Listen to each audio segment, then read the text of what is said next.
नमस्कार साथियों। शीतकालीन सत्र है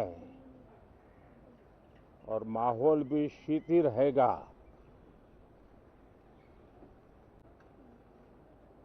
दो 2024 का ये अंतिम कालखंड चल रहा है।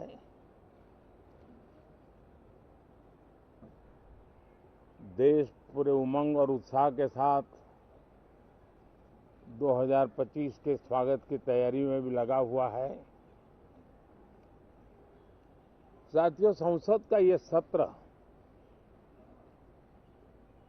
अनेक प्रकार से विशेष है और सबसे बड़ी बात है, हमारे संविधान के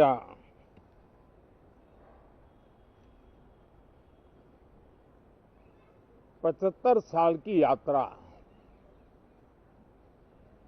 75वें साल में उसका प्रवेश,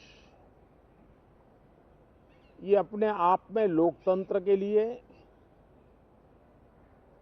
एक बहुत ही उज्जवल अवसर है। और कल संविधान सदन में सब मिलकर के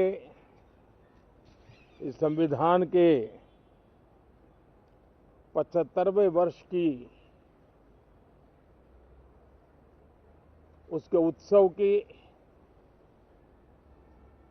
मिलकर के शुरुआत करेंगे।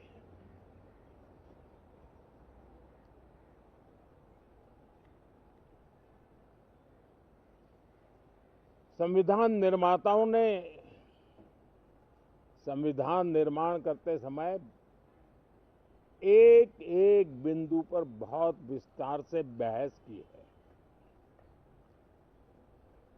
और तब जाकर के ऐसा उत्तम दस्तावेज हमें प्राप्त हुआ है। और उसकी एक महत्वपूर्ण इकाई है हमारी संसद। हमारे सांसद भी और हमारी संसद भी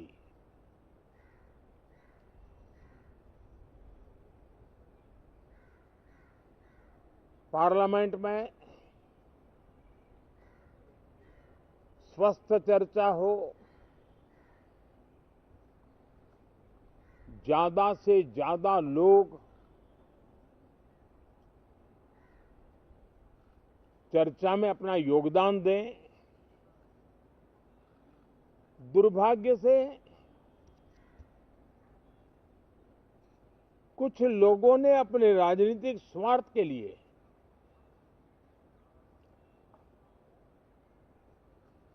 जिनको जनता ने अस्वीकार किया है, वे संसद को भी मुट्ठी भर लोगों के हुड़दंगबाजी से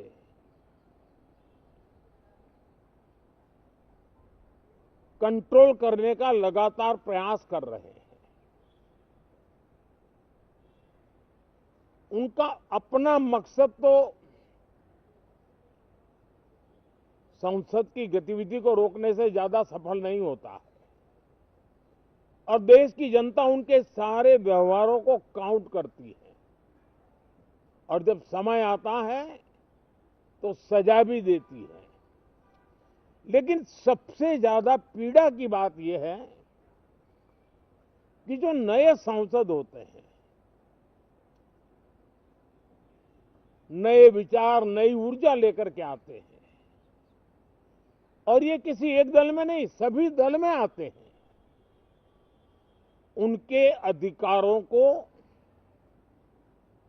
कुछ लोग दबोच देते हैं। सदन में बोलने का उनको अवसर तक नहीं मिलता है। लोकतांत्रिक परंपरा में हर पीढ़ी का काम है आने वाली पीढ़ियों को तैयार करे, लेकिन 80-80, 90-90 बार जनता ने जिनको लगातार नकार दिया है, वे न संसद में चर्चा होने देते हैं, न लोकतंत्र की भावना का सम्मान करते हैं, न ही वह लोगों की आकांक्षाओं का कोई महत्व समझते हैं, उनका उसके प्रति कोई दायित्व है वो कोई समझ पाते हैं। और उसका परिणाम है वो जनता की उम्मीदों पर कभी भी खरे नहीं उतरते हैं और परिणाम स्वरूप जनता को बार बार उनको रिजेक्ट करना पड़ रहा है। साथियों, ये सदन लोकतंत्र की 2024 के पार्लियामेंट के चुनाव के बाद देश की जनता को अपने अपने राज्यों में कुछ स्थानों पर अपनी भावना, अपने विचार, अपनी अपेक्षाएं प्रकट करने का अवसर मिला है। उसमें भी 2024 के लोकसभा के चुनाव के नतीजों को और अधिक ताकत दी गई है राज्यों के द्वारा, और अधिक बल प्रदान किया गया है, और अधिक समर्थन का व्याप बढ़ा है। और लोकतंत्र की यह शर्त है कि हम जनता जनार्दन की भावनाओं का आदर करें, उनकी आशा अपेक्षाओं पर खरा उतरने के लिए दिन रात मेहनत करें। मैं बार बार खास करके विपक्ष के साथियों से आग्रह करता रहा हूं, और कुछ विपक्ष बहुत जिम्मेदारी से व्यवहार करते भी हैं। उनकी भी इच्छा रहती है कि सदन में सुचारू रूप से काम हो, लेकिन लगातार जिनको जनता ने नकार दिया है, वे अपने साथियों की बात को भी दबोच देते थे, उनकी भावनाओं का भी अनादर करते हैं, लोकतंत्र की भावनाओं का अनादर करते हैं। मैं आशा करता हूं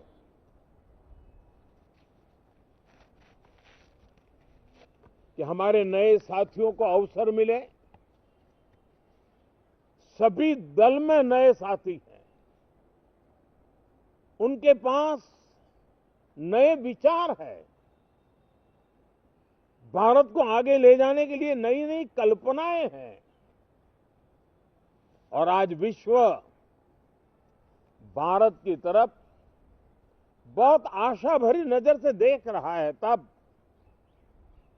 हम संसद का समय का उपयोग वैश्विक स्तर पर भी भारत के आज जो सम्मान बढ़ा है, भारत का प्रति जो आकर्षण बढ़ा है, उसको बल प्रदान करने वाला हमारा व्यवहार रहना चाहिए। विश्व के अंदर भारत को ऐसे अवसर बहुत कम मिलते हैं जो आज मिला है, और भारत की संसद से वो संदेश भी जाना चाहिए कि भारत के मतदाता उनका लोकतंत्र के प्रति समर्पण,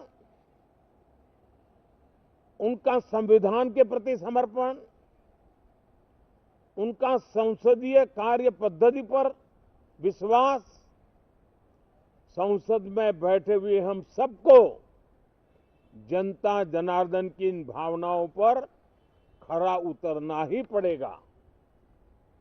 और समय की मांग है, हम अब तक जितना समय गंवा चुके हैं उसका थोड़ा पश्चाताप करें,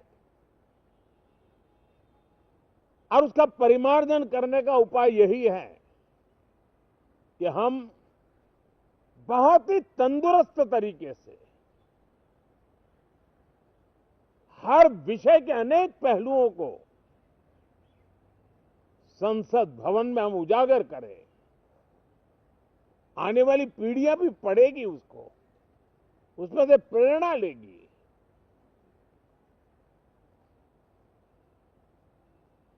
मैं आशा करता हूं कि ये सत्र बहुत ही परिणामकारी हो, संविधान के 75वें वर्ष की शान को बढ़ाने वाला हो, भारत की वैश्विक गरिमा को बल देने वाला हो, नए सांसदों को अवसर देने वाला हो, नए विचारों का स्वागत करने वाला हो। इसी भावना के साथ मैं फिर एक बार सभी माननीय सांसदों को उमंग और उत्साह के साथ इस सत्र को आगे बढ़ाने के लिए निमंत्रित करता हूं, स्वागत करता हूं। आप सब साथियों का भी बहुत बहुत धन्यवाद।